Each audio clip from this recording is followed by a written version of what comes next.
Buenas tardes, querido estudiante.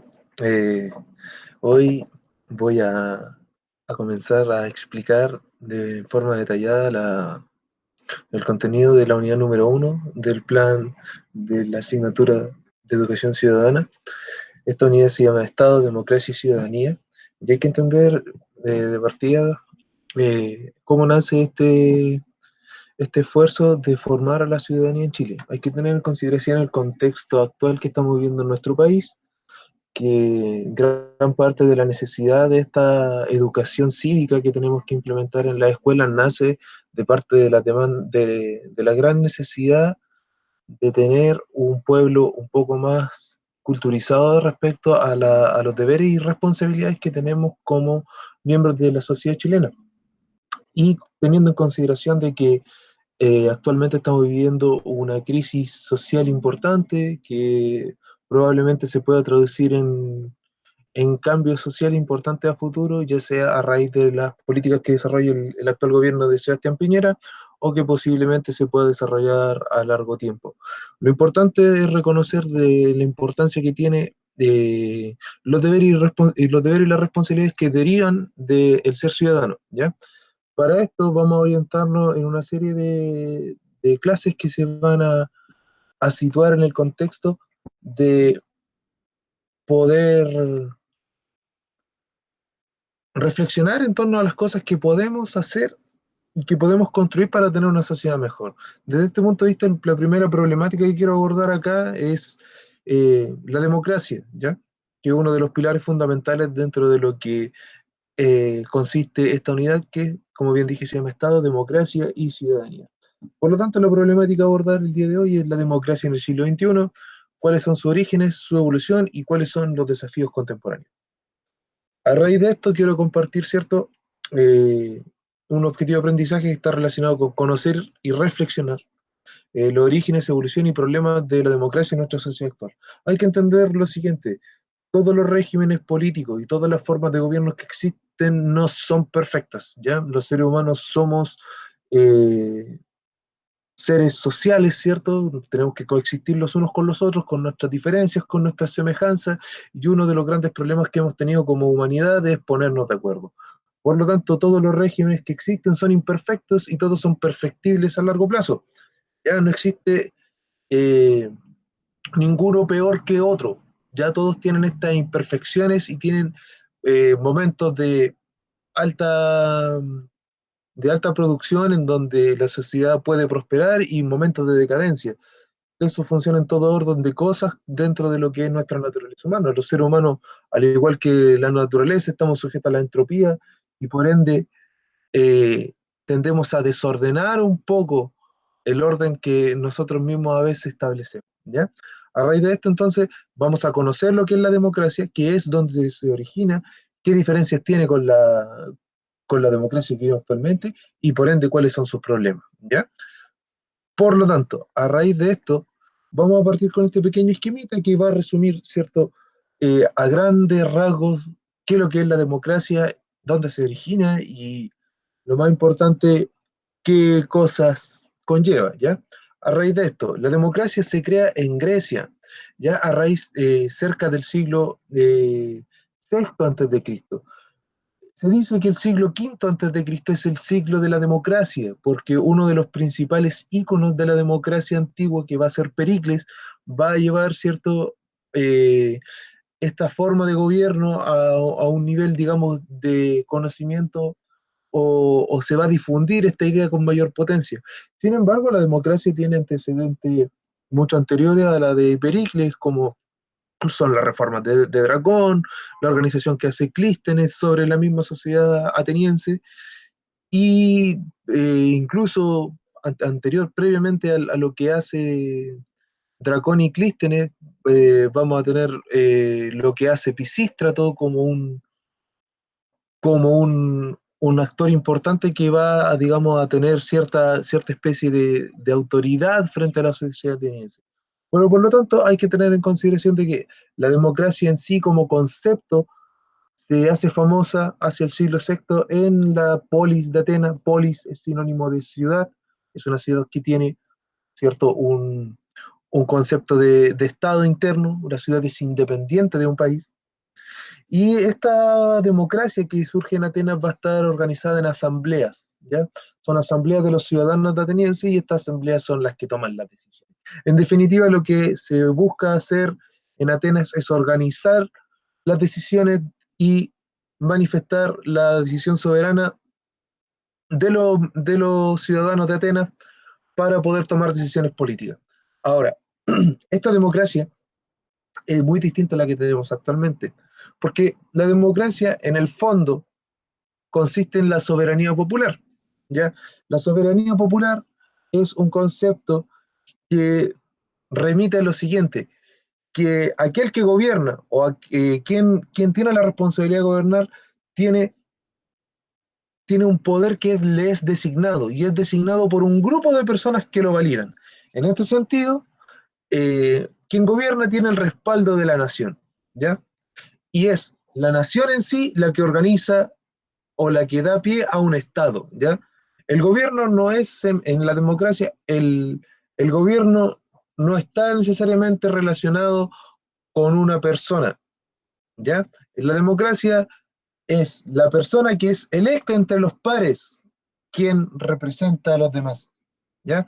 Independientemente de las cosas, la democracia tiene en sí una cuestión importante. La democracia, en el fondo, busca rescatar la decisión de la mayoría, ¿ya? Por lo tanto, en teoría, la democracia, las mayorías apoyan a quien es elegido, ¿ya? ¿Qué es la democracia en definitiva? La democracia entonces es un conjunto de ideas políticas que permiten una organización sistemática de un pueblo. ¿Por qué digo que es un conjunto de ideas? Porque la democracia en sí es una forma mediante la cual yo tomo decisiones que involucra otras cosas. El hablar y que me escuchen, el racionalizar lo que estoy diciendo, el pensar lo que voy a decir y que voy a plantear pensando en el bien común de todas las personas que me rodean. Tercero, representa también una forma mediante la cual yo tengo la responsabilidad de ser coherente y de plantear lo mejor para mí y para los demás, ¿cierto? Por lo tanto, tengo que ser coherente con los demás. La democracia es un conjunto de valores incluso que se relacionan con la toma de decisiones. Ahora, toda esta idea y todos estos valores se confabulan en lo que es un Estado democrático. Entonces, sintetizando, la democracia se crea en Grecia alrededor del siglo VI. La principal ciudad es la de Antigua, que va a representar la democracia es Atenas, se organizan en asambleas y estas toman decisiones sobre la ciudad. La democracia consiste, ¿cierto?, en la soberanía popular, es decir, la decisión de la mayoría prima representando, ¿cierto?, el bien, el mejor bien para todos los demás, ¿ya? A raíz de esto, de estas ideas políticas que buscan, ¿cierto?, la mancomunión o la unión de todas las fuerzas de un pueblo, buscan, ¿cierto?, la prosperidad de este. Y esto se organiza a través de un Estado democrático. ¿Cómo se valora, ¿cierto?, o cómo se ejerce esta soberanía popular? La soberanía popular se ejerce a través del voto, ¿ya? Y es el voto lo que me va a permitir elegir a los representantes de este Estado, ¿ya? Y va a ser el voto también el que me va a permitir organizar esto a través de una república. La democracia se articula, la democracia es la que permite el origen de una república, ¿ya? La república es un constructo o es una idea que crean los romanos, que es una idea pragmática, porque tengan en cuenta que la democracia, si por etimología demos es pueblo y cracia viene de kratos, que es poder, es el poder del pueblo. Por lo tanto, no puede gobernar todo el pueblo. Alguien tiene que tomar decisiones. La república es una forma pragmática en la cual yo aplico la democracia. La república es, cierto, la cuestión que nos compete a todos. Pero ¿quiénes van a ser los que toman decisiones? Los que eligen los pares, los ciudadanos, ¿ya? En este contexto, entonces, tenemos que la democracia consiste en la soberanía popular. La soberanía popular representa las necesidades de la nación, de quienes participan de una sociedad, ¿cierto? Y el medio de participación de la nación es a través del voto, ¿ya? Y es el voto lo que va a lograr legitimar a los gobernantes.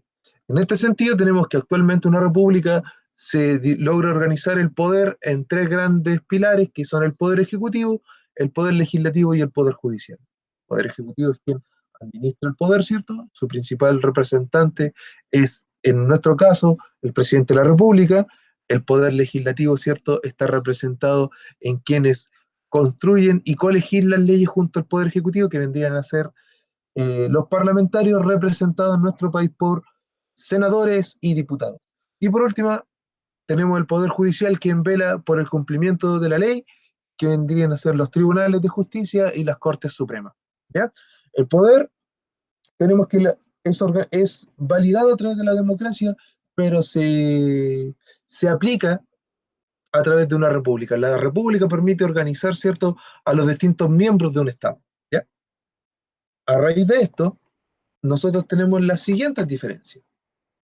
Nosotros tenemos que la democracia ateniense está compuesta por diferentes instituciones.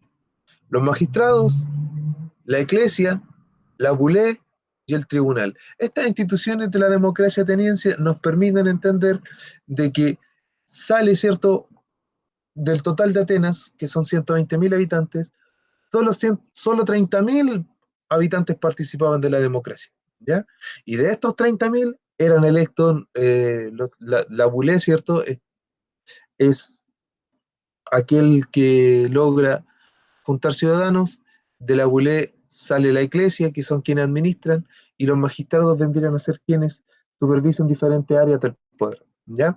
Ahora, una cuestión importante, uno para poder participar, uno tenía que pagar en Atenas, ¿ya? La democracia es distinta porque se pagaba para participar. Antes, las cuestiones de Estado, las cuestiones políticas, no eran una cuestión, digamos, que, que fuese un beneficio pagado como lo es hoy día. Antiguamente, yo para poder participar de asuntos públicos tenía que invertir dinero en él, ¿ya?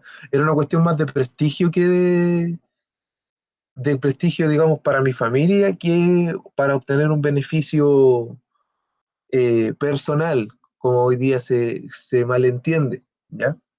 Entonces, tenemos que tener en consideración de que de partida las ciudades eran más pequeñas y de la gran mayoría que existía en esa ciudad participaba o sea, menos de un tercio, ¿me entienden? Entonces, es diferente, porque hoy día nosotros tenemos una serie de diferencias con la democracia ateniense. Voy a organizar esto de acá de la siguiente manera, ¿ya? ¿Cuáles son las semejanzas y cuáles son las diferencias? Pero primero voy a leerles este cómic de acá. Acá, ¿cierto? Vemos a un griego antiguo con un grupo de periodistas que viajaron al pasado. Y dice lo siguiente.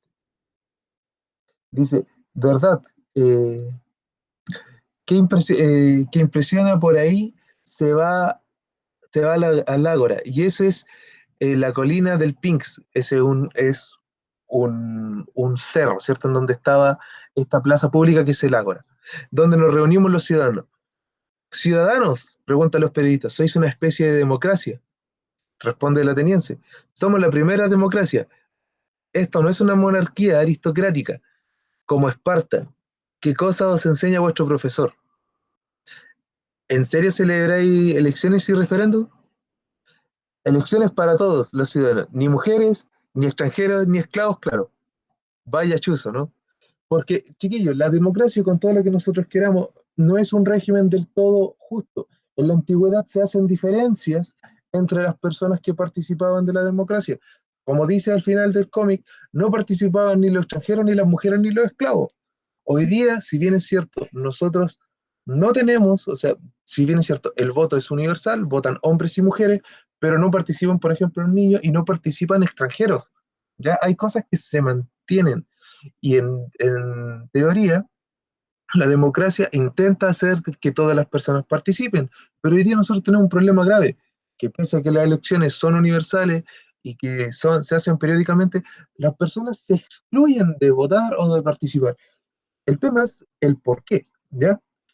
A raíz de esto voy a leer, ¿cierto?, las semejanzas y las diferencias que tiene la democracia antigua y la democracia actual. Una de las semejanzas es el fundamento de la autoridad y de las decisiones que se daba a través de la argumentación racional.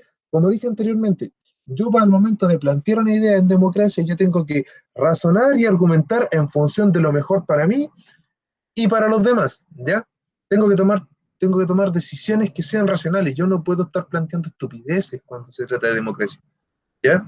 La gracia de este régimen es que permite que todas las personas sean representadas, por lo tanto tengo que desarrollar un sentido de empatía, tengo que tener una idea clara de las necesidades generales que tiene una sociedad, entonces no es fácil, ¿ya? Otra segunda semejanza, eh, existe una relación directa entre la ciudadanía y la participación, es decir, si yo soy ciudadano de un lugar o soy ciudadano de un país, mi participación es técnicamente obligatoria, ¿ya? Porque yo no me puedo excluir de los problemas que ocurren. Ojo, esta es la teoría, porque ¿qué es la realidad? Que muchas personas al momento de ser ciudadanos se excluyen porque dicen cosas como no entiendo, no sé, no me interesa, no estoy ni ahí. Ojo, es una responsabilidad. Cuando yo soy ciudadano, mi deber es participar. Si yo no participo, me excluyo, ¿me entienden? Y al excluirme, yo no soy considerado dentro de la mayoría. ¿Ya? Ese es un dato importante. Otra semejanza importante dentro de la democracia es que la educación es un pilar fundamental para el ejercicio democrático. Si yo no sé, tengo que aprender, primera cosa. Y segunda cosa, si yo no sé, yo también me excluyo. Argumentos como, es que yo no sé de eso, no estoy ni ahí. Si yo soy un ciudadano pleno, yo tengo que ejercer el poco poder que tengo, yo tengo que saber de qué se está hablando, tengo que entender qué está sucediendo a mi alrededor, qué le está aconteciendo a mi ciudadanía. La democracia, insisto, es un régimen político que tiene que, por necesidad, desarrollar la empatía y desarrollar una percepción de lo que está sucediendo. Si yo no tengo claro lo que sucede a mi alrededor, yo me excluyo del problema y por ende no me hago responsable. Porque los problemas no son de unos pocos, los problemas en una democracia deberían incluir a todos los miembros de una sociedad. Por ejemplo, la pobreza no es un problema de los pobres, es un problema social, ¿me entienden? La desigualdad, por otro lado, o la contaminación, no son problemas de los que ensucian o no son problemas de los que no tienen ingresos, es un problema social. Lo mismo con la prostitución, lo mismo con el Servicio Nacional de Menores, lo mismo con la delincuencia, son problemas sociales que involucran a todos los miembros de una sociedad, no son, no son responsables solo quienes los viven, ¿me entienden? ¿Qué diferencias existen entre la democracia antigua y la democracia actual?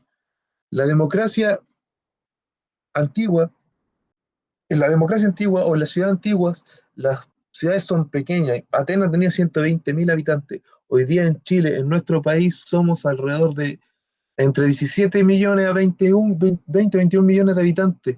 Solamente si nosotros hacemos esa extrapolación, Chile tiene alrededor de 20 millones de habitantes, Atenas 120 mil habitantes. Es una diferencia importantísima. Si nosotros consideramos, extrapolamos aún más esta diferencia, Argentina solamente en el Gran Buenos Aires hay 15 millones de habitantes. Es una diferencia abismal. Hoy día somos alrededor de 7 mil millones de personas en el mundo. Es mucha la diferencia. Por lo tanto, organizarse democráticamente es más difícil en la medida en que hay más personas. ¿Ya? Por lo tanto, antes era más difícil, era más fácil organizar las cosas. Hoy día es mucho más complicado. Segunda diferencia, las comunidades de la antigüedad eran esclavistas y las discusiones se realizaban entre iguales. Pues, y por lo tanto, los problemas de los esclavos se ignoraban o simplemente no importaban porque eran esclavos. Hoy día, nosotros tenemos clases sociales, hay clases que tienen más, clases que tienen menos, y esos conflictos de clase también hacen más difícil el problema de participar democráticamente, porque cada clase trata de velar por su integridad, ¿me entienden? Entonces, cada clase va a luchar por tener beneficio, y eso nos lleva a un problema de lucha de clase dentro de este régimen político, porque digamos, las personas de las clases sociales más vulneradas van a buscar, ¿cierto?, la reivindicación de sus derechos, van a buscar mayores beneficios, en cambio las personas de una clase social que está, eh, digamos, más consolidada, que tiene más recursos, que tiene los medios para producir, que tiene las cosas, digamos, un poco más fáciles, va a buscar proteger sus derechos. Y esta serie de conflictos va a impedir, de cierta manera, que se lleguen a acuerdos, digamos, que sean concretos y que permitan cierto bienestar eh, social común de una sociedad. Y la que más radica, que tiene que ver, esta diferencia radica mucho con la primera, es que la democracia antiguamente era directo, es decir, mi persona es igual a un voto. Si yo doy mi opinión, es mi voz hablando. Hoy día, dentro de lo que tenemos, nosotros hoy día votamos a través de un voto, ¿cierto? Y el voto es un que representa mi decisión. Yo cuando doy mi voto, yo apruebo lo que está diciendo tal candidato, ¿ya? No soy él, pienso distinto de él, pero tenemos cosas en común y lo que él plantea me representa a mí. Es indirecto. Antiguamente yo alzaba mi voz y yo podía ser candidato también. Antes, los cargos públicos se designaban al azar y de hecho había un tema que, en mi opinión, debería ser implementado hoy día, que la ciudadanía expulsaba, exiliaba miembros por, por las cosas que cometía o por los errores que cometía dentro de la ciudadanía. Eso se le llamaba ostracismo. Y se votaba y a esa persona se le exiliaba de la ciudad. ¿Se imaginan que hoy día nosotros tuviésemos esa maravillosa herramienta para poder exiliar a quienes, por ejemplo, hacen malversación de fondos, a aquellos que, digamos, ocupan recursos del Estado, que obtienen capacitaciones, ¿cierto? Y se van de vacaciones? Sería maravilloso. Nos deshaceríamos de muchos problemas. ¿Ya? Pero son cuestiones que tenía la antigüedad. Hoy día nosotros hemos evolucionado y este concepto como tal ha evolucionado propiamente tal. ¿Cuáles son los cambios más importantes que ha tenido la democracia a lo largo de los siglos? Tenemos que entender que la democracia surge como eh, como una idea, como una forma de gobierno en Atenas en el siglo VI aproximadamente. Sin embargo, posteriormente se va a aplicar, los romanos la van a aplicar dentro de lo que es la República y gran parte de su legado se va a mantener en el Senado romano. Sin embargo, hay cosas que van a ayudar a que la democracia en sí tome una forma y una estructura propiamente tal que la permita funcionar hoy día. Dentro del legado de la antigüedad, ¿cierto? Que tenemos lo que plantearon los griegos y los romanos, tenemos, ¿cierto?, que en el siglo XVI se consolida lo que es el Estado moderno. Y el Estado moderno incorpora a la política elementos que son concretos, que son cuestiones prácticas, que permiten el funcionamiento del Estado en sí. El primero es la soberanía, el poder que yo ejerzo sobre un espacio y un grupo de personas, ¿ya? El Estado moderno va a tener límites, ¿ya?, que van a configurar un territorio, y esos territorios son de pertenencia del Estado, le pertenecen al monarca en ese entonces, por lo tanto, él es responsable de ese territorio. Al mismo tiempo, debido a que existen estados que tienen una gran amplitud, por ejemplo, el Imperio Español en el siglo XVI, tienen que desarrollar una burocracia que le permitan tener una administración sobre el territorio y la soberanía, ¿ya? La soberanía, entender el poder que yo ejerzo para controlar algo, ¿ya? Puede ser persona o puede ser un espacio. El territorio, ¿cierto?, es netamente el espacio, los lugares que me pertenecen, ¿ya? Y la burocracia es el medio que me permite a tener un control simultáneo sobre los diferentes lugares que controlo. En el caso del Imperio Español, se desarrollan una serie de instituciones que le permiten al rey tener un control sobre lo que pasa en sus colonias. Los virreyes, el Consejo de India, la Real Audiencia, los cabildos, entre otros. ¿Me entienden? Son segmentos del poder que se reparten a lo largo del imperio para darle una cierta continuidad al poder. Y por otra parte, una cuestión muy importante son las leyes escritas. Las leyes tienen que ser escritas porque así las personas las conocen, ¿ya? Así todas las personas en cierta medida no pueden alegar desconocimiento. Evidentemente en este problema, en este momento de la historia, gran parte de la población no sabe leer ni sabe escribir, pero es una cuestión importante porque las leyes existen, están en el papel, ¿ya? Por otra parte, en el siglo XVII y el siglo XVIII surge una filosofía derivada de la Ilustración que es el liberalismo. Y con el liberalismo se difunden tres ideas importantes. La soberanía popular, que es cierto, la base de la democracia, que es la decisión de la mayoría, es decir, un grupo de personas elige cómo quiere ser gobernado y por quién quiere ser gobernado, ¿ya? Por otra parte, el liberalismo propone que tienen que haber división en los poderes del Estado, ¿ya? Tiene que haber alguien que se encargue de administrar el poder, que represente, ¿cierto?, al poder. Tiene que haber alguien que legisle la ley y tiene que haber alguien que la haga respetar, ¿ya? Un tercer pilar del liberalismo va a ser la libertad y la igualdad de las personas.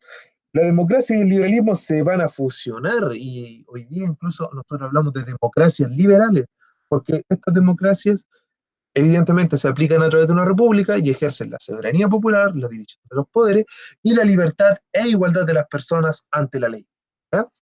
Entonces, tenemos en primera instancia que el Estado moderno logra consolidar una arquitectura para el Estado a raíz de una soberanía, un territorio, una burocracia y ley escrita, y la democracia posteriormente, esa idea de Estado se va a funcionar con las ideas democráticas a través del liberalismo, ¿ya? Y los estados van a tener que asegurar la soberanía popular, divisiones del Estado y la libertad y la igualdad ante la.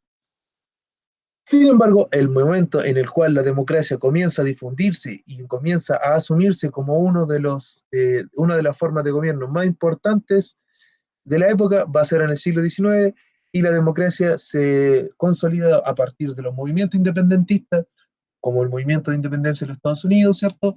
Que va a dar pie al movimiento juntista en América Latina, en donde muchos de los países que fueron conquistados por España o por el Imperio Español van a buscar su independencia y se van a consolidar y van a buscar ser una república democrática. Y las revoluciones nacionales y liberales que en cierta medida van a incorporar elementos de la democracia a las antiguas monarquías europeas que gobernaron durante gran parte de la Edad Media y gran parte de lo que va a ser la Edad Moderna, ¿ya? Esta revolución, en este proceso se va a conocer como las revoluciones nacionales y liberales, ¿ya? Cuestión que vimos en teoría en primero medio. Una cuestión importante que interesa que tengan en consideración es el concepto de contrato social. ¿Qué es el contrato social? El contrato social es un acuerdo que toman las personas que viven en una sociedad respecto a los derechos y los deberes que tienen el Estado y los ciudadanos. ¿Qué quiere decir esto? Este acuerdo puede ser explícito o puede ser implícito, ¿ya? Este acuerdo quiere decir, yo como ciudadano me comprometo a cumplir el Estado siempre y cuando el Estado se comprometa a hacer algo por mí. Es un acuerdo implícito. Desde el momento en que nazco, yo asumo ese contrato social, ¿ya? Toda sociedad que se crea forma este contrato social. Yo respeto las leyes porque las leyes me protegen y al mismo tiempo me juzgan, ¿ya? En este sentido, hay dos visiones sobre el contrato social. La más antigua es la de Thomas Hobbes y la más reciente es la de Jean-Jacques Rousseau, ¿ya? Para Hobbes, los seres humanos son malos por naturaleza, por lo tanto deben organizar, crear y obedecer las leyes para preservar la sociedad. Hobbes plantea de que el hombre se depreda a sí mismo, homini homus lupus, que quiere decir que el hombre es lobo del hombre. Los hombres nos vamos a aniquilar entre nosotros. Si no hay algo que que no impida eso, nosotros nos vamos a terminar sacando los ojos unos contra otros. Por lo tanto, las leyes y el Estado permiten que la sociedad persista y que no caigamos en esa hecatomba. Sin embargo, Rousseau plantea lo siguiente, plantea lo contrario a Hobbes. Los seres humanos somos buenos por naturaleza y como somos buenos, nuestra ética nos tiene que impulsar a hacer lo mejor para todos los demás. Para Rousseau, el contrato social se define por la necesidad de mantener el bien común. En cambio, Hobbes plantea que es necesario controlar para que se logre el bien común. Las obras que van a hablar sobre esto van a ser el contrato social o el Leviatán. Pregunta abierta. ¿Cuál visión del contrato social es la más adecuada para la sociedad de hoy? ¿La de Rousseau, en donde todos los seres humanos deberíamos actuar por el bien común, porque es el bien común lo que nos permite la coexistencia de todos nosotros? ¿O necesitamos una visión como la de Hobbes, que nos obliga en cierta medida a ser responsables, porque si no nuestra misma naturaleza nos va a llevar a la perdición, ¿cuál de las dos visiones es la más importante? La gracia es que no existe una respuesta clara, es una cuestión de elección personal.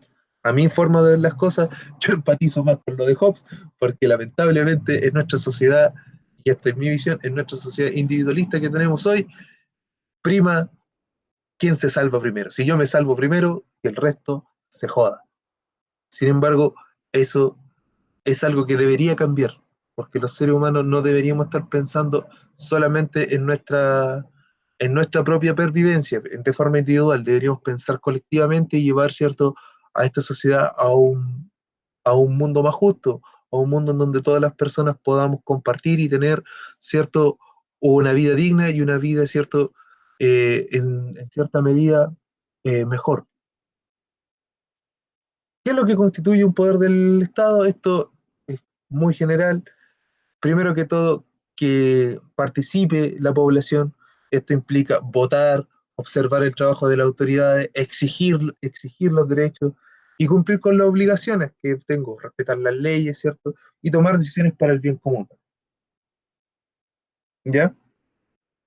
Al mismo tiempo, el Estado tiene que cumplir ciertos roles, ¿cierto? Y entre ellos tiene que estar lo siguiente: promover y proteger los derechos humanos, respetar los derechos de la minería, respetar y defender la pluralidad social, que es decir, aceptar que existen diferentes grupos sociales de distinta índole, ya sea étnicos, de diferentes pueblos, nacionalidades, eh, que hay un porcentaje de la población que tiene discapacidad, ya sea visual, de movilidad, ¿cierto? Entre otros.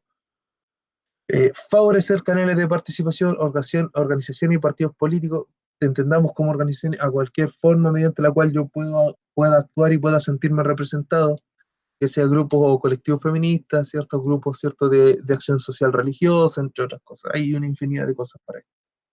Y organizar procesos electorales transparentes, ¿ya?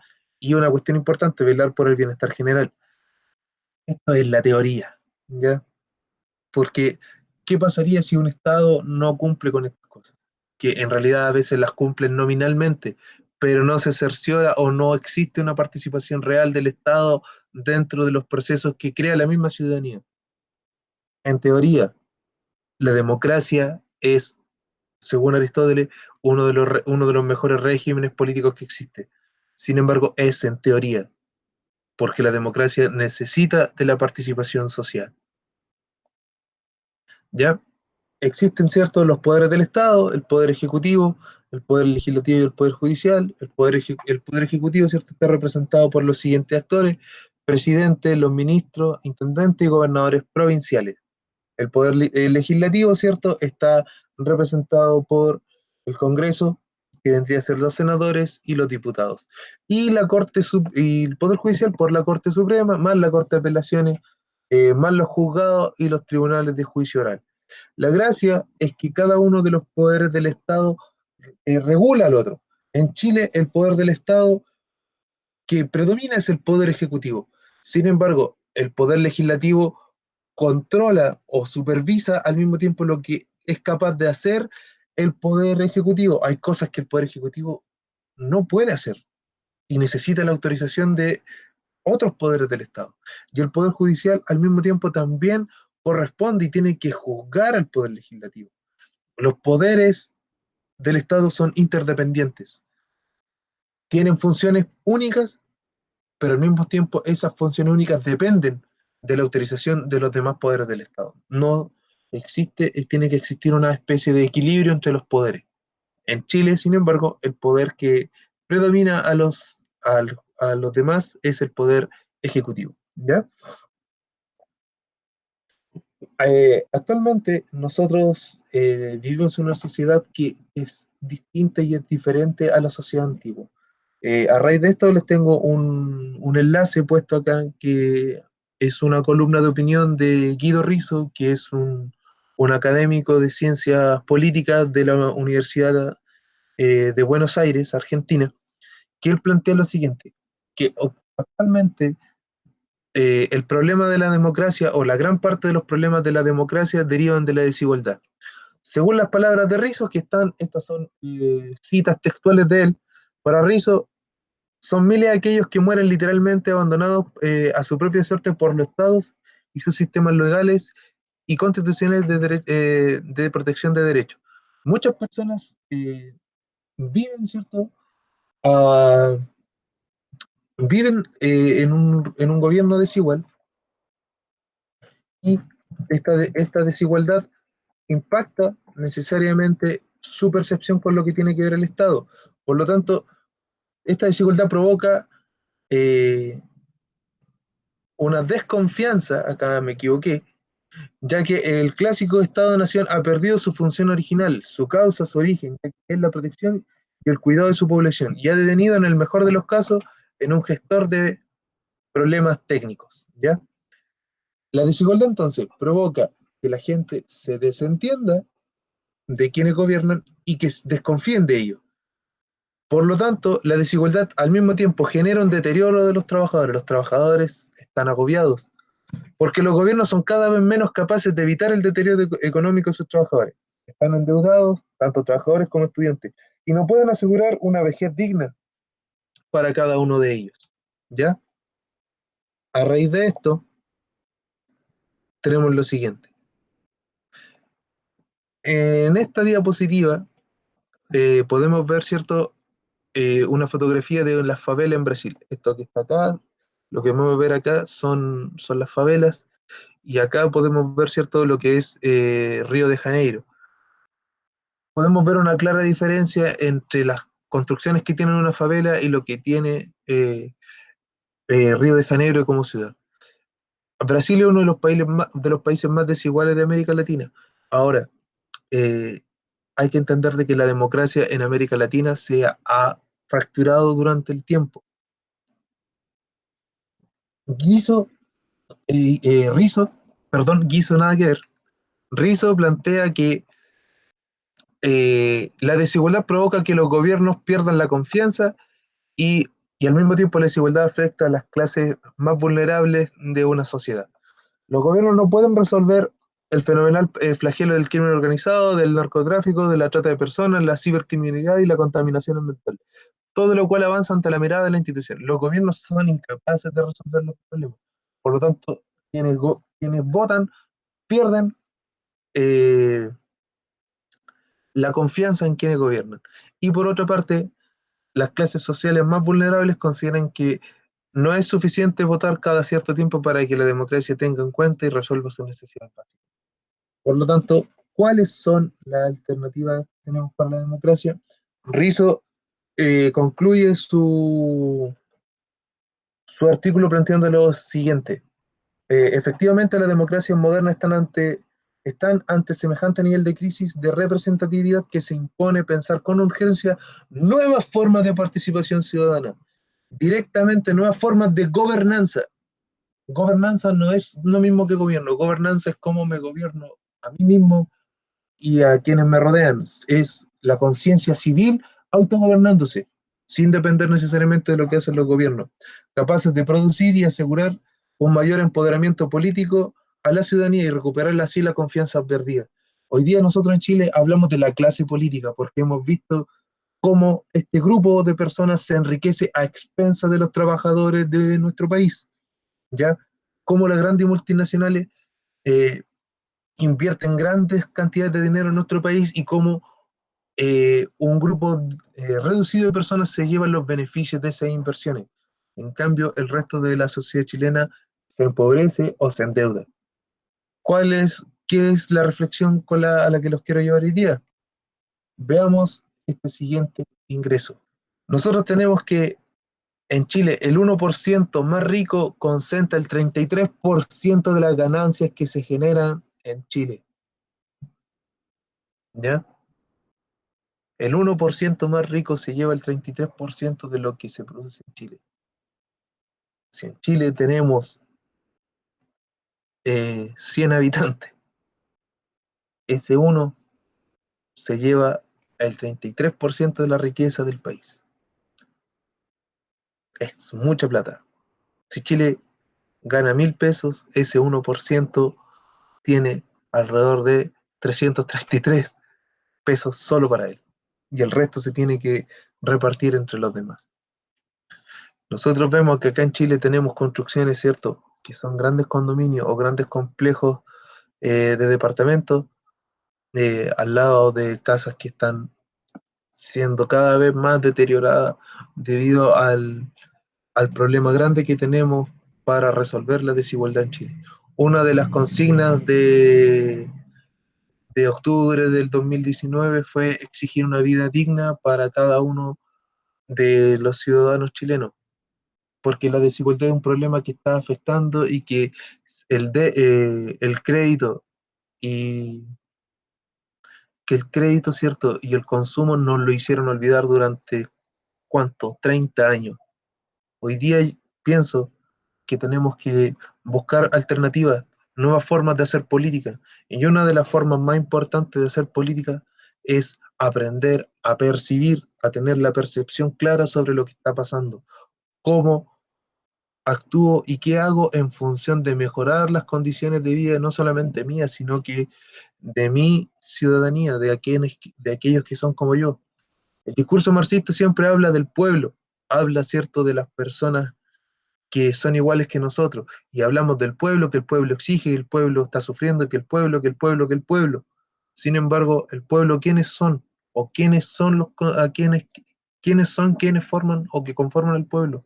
El pueblo es tu tío, es tu hermano, es tu vecino, es tu amigo. El pueblo son todos aquellos que son como tú, que sufren y que trabajan lo mismo que sufren y trabajan tus padres. El pueblo somos todos nosotros y los problemas que sufre o que padece el pueblo es un problema que nos atañe a todos.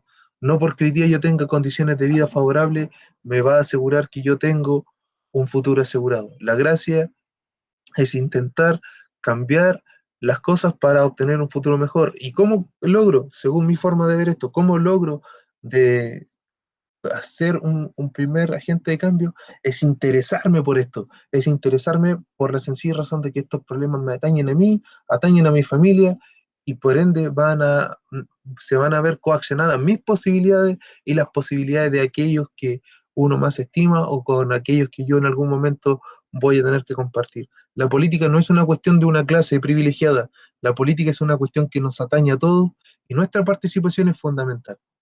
Quiero dejar esto hasta acá. Les deseo que tengan una muy buena tarde y disfruten. Hasta pronto.